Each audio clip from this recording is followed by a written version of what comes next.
Welcome back to the Red Dice Diaries. I'm John and this is Hannah. Hi. And all this month we're going to be looking at the various prompts for RPGaDay 2025. So let's get into it.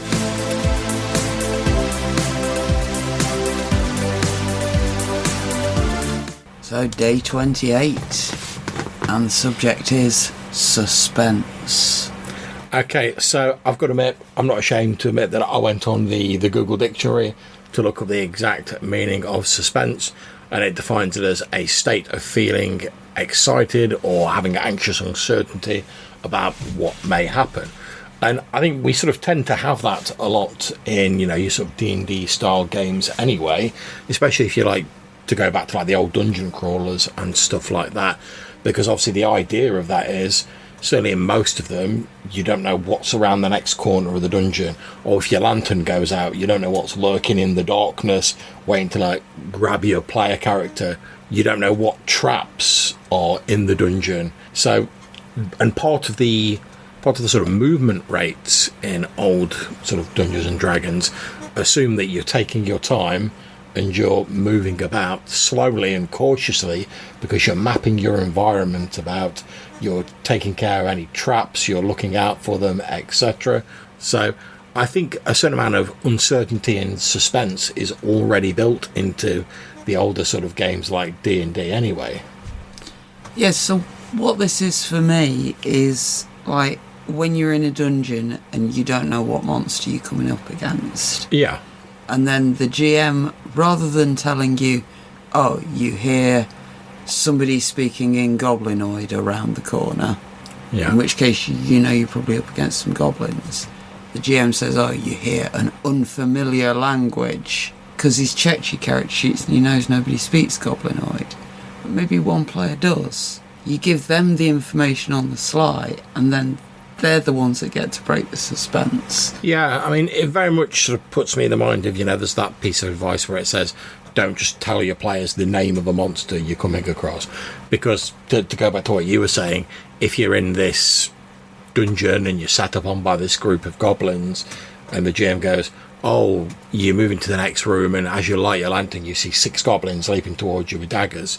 Okay, there's a certain amount of suspense, because until he says that, you don't know what's going on. But as soon as he said, for most people who've been playing D&D or RPGs for a while, as soon as you say, oh, there's 6 goblins, you're like, right, the minimal hit points, they're not very good in combat, we're probably all right, they're cowardly, they might run away.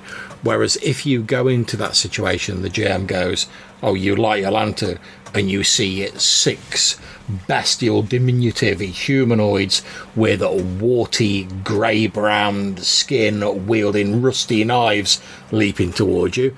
You might still think, oh, they're goblins, but it's a lot more evocative, and it also adds in a little bit of that uncertainty, because they might be goblins, maybe they're just small orcs, maybe they're Morlocks or something entirely different. Mm-hmm. So it does build up a little bit of that suspense by introducing a little bit of uncertainty, whereas if the GM just flat out says they're goblins, there's no uncertainty there, any suspense has just gone. There's other ways you can build suspense as well, by giving players little hints of things that are coming up in the future, without actually flat out saying, oh, in 3 sessions time you're going to fight the vampire. You can have the local villagers talk about how there is a vampire in the area. Yeah, or maybe they come across like a few corpses that have been drained of blood or something like that. There's lots of different ways that you can do it, but the main thing is to be giving you player characters little clues, but not all the information at once. Yeah, very much so. So, like, you can give a really detailed description of that dark cave and the sounds that are coming from in the dark cave, like a but who knows what that creature is. That's going to freak your players out way more than just saying, oh, you hear a spooky growl. Yeah, and I think, again, this comes back to, we've talked about before sort of music and how various media can help add an additional element to your game. We've also talked about how you can use different sensory descriptions to describe things. Obviously, not everyone's good at doing the noises or the different accents or anything like that. And if you're not, that's absolutely fine. If you don't feel comfortable doing that, that's fine. But everyone can make a sort of growly noise, but if you're too self-conscious or you don't feel like you're up to it, you don't have to, but it can add an awful lot to your game, just that little bit of extra effort. And to be honest, you're probably gaming with people you might feel a bit more comfortable with doing that sort of thing in front of. And if you can't growl, then you can definitely knock on the door, and that's quite spooky too. Yeah. And if you've not got means to do that, you can probably scratch your nails across something and get a good spook. Yeah, I mean, that's quite easy, just to do something like... Especially, imagine if you go, you've headed down into the crypt, there's a huge wooden coffin at the end of it, and then you let the player characters talk a bit, and then you say, and as you fall quiet and finish your conversation, from inside of the coffin you can hear... like something crawling, trying to get its way out. This is something that's done very differently in like LARP games, where you can play with the lighting and people can see the monsters like gathering around the area, even if they're not there in character yet. Yeah. There's a completely different type of suspense in that kind of game.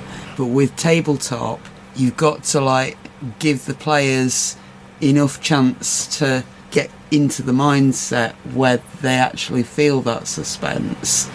Otherwise it's just sort of people pointing and laughing at you trying to build it, rather than the players actually like getting into the game. You have to have the right player group to be able to do it. Yeah, I think you're absolutely right, love. I mean, obviously there's, depending on how you're running your game, there's certain barriers to, and I hate using the word like immersion, there's certain barriers to sort of like immersing yourself in the game there, because let's face it, for me personally, I run most of my games online, and it's very difficult to entirely forget that like I'm just sat in a room in front of a camera looking at people on screen, one screen, my notes on the other, and I'm playing a game. Not to say you can't do it, and when you're playing in games and you're really enjoying them, it becomes easier to sort of forget that stuff or push it to the back of your mind. But any additional little bits and pieces you can use, whether it's sound effects, whether it's props, whatever, that sort of help build up a bit of that atmosphere and get it to, and sort of break down those barriers between the players and the immersion. The more you can break that down, the easier it is to feel genuine suspense and other emotions associated with it. And a good way to deal with it, if your players are sort of a bit hyper and not in the mood for a suspenseful story, is to just go, okay, well, let's make it a comic story for today while everybody's giggling, and then next time we'll have the dark suspenseful story that I had planned for this week. Yeah, sometimes you've just got to go with how the player group's feeling at the time. Yeah, I think that's a good point, because if you, like you say, if you've got your group of this, certainly in my experience, the majority of groups, if they're all sort of laughing and joking, and you've had like maybe something a bit funny has happened, like, I don't know, where maybe one of your retainers like accidentally failed a roll and he like fell into a pit or something, they had to pull him out. Once they're all sort of laughing and joking about that, although if you can then hit them with something scary or suspenseful, that juxtaposition can make it more scary or suspenseful. But that's quite a difficult thing to do once you're in that humorous mindset. I was just about to say, the other thing is that sometimes when you've got like a suspenseful game going up, something happening to your player characters, you can have somebody accidentally let slip an innuendo, and it completely breaks everybody's character for a minute or two, and it's fine. Sit back, let everybody giggle for a minute or two, and then when everybody's had chance for that sort of, as you say, relief of tension, you sort of gently bring them back in by just reminding them each of the things that had happened. And that's exactly what you've got to do with a cliffhanger as well, which is another way to use suspense in a game.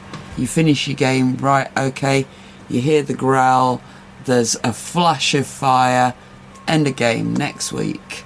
And then when you bring it into your game, you need to give them that same description again. Yeah. So that they're back into where they were. Yeah, absolutely. So that's it from me and Hannah for this RPGaDay 2025 episode. Bye. Hopefully you'll join us in the next one. Until we see you again, take care, stay safe, and whenever you're playing, have fun.